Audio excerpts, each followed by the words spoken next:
Yakov Dzhugashvili, Joseph Stalin's eldest son. He lived in his father's shadow all his life, and tension and drama never left him. But his most tragic moment came during the Second World War. Yakov was born in Georgia in 1907. His father was not yet the leader of the Soviet Union, just a revolutionary. His mother, Nadezhda Alliluyeva, was Stalin's second wife. However, Yakov's childhood was not easy. Stalin showed him no love. On the contrary, he was always harsh and authoritarian towards him. He made sure Yakov got a good education, but he was never a father to him. Yakov tried to curry favor with his father, but Stalin never sympathized with him.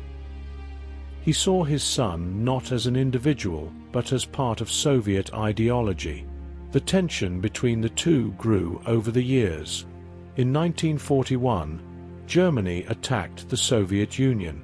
Yakov was serving as an officer in the Soviet army. He was taken prisoner by the Nazis during the Battle of Smolensk. This was a great shame for Stalin. According to Soviet ideology, a soldier should die rather than be captured.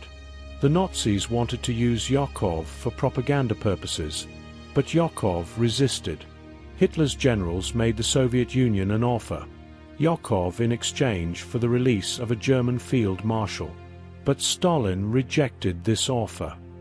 He said his famous words, "You have not only my son Yakov, but millions of my sons. Either you release them all, or my son will share their fate." Yakov was under great pressure in the prison camp. His health deteriorated, his psychology worsened. He died in 1943. And how did he die?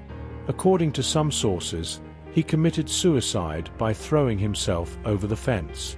Others say that an SS officer shot him. But the truth was never fully revealed. When the news of Yakov's death came, Stalin showed no emotional reaction. People close to him say that Stalin saw his son's death as a sacrifice required by the war. Perhaps this was the final act in the Cold War between father and son. Yakov Dzhugashvili's life was spent in Stalin's shadow. As a son, he searched for his father's love but never found it. His life was lost in war and politics.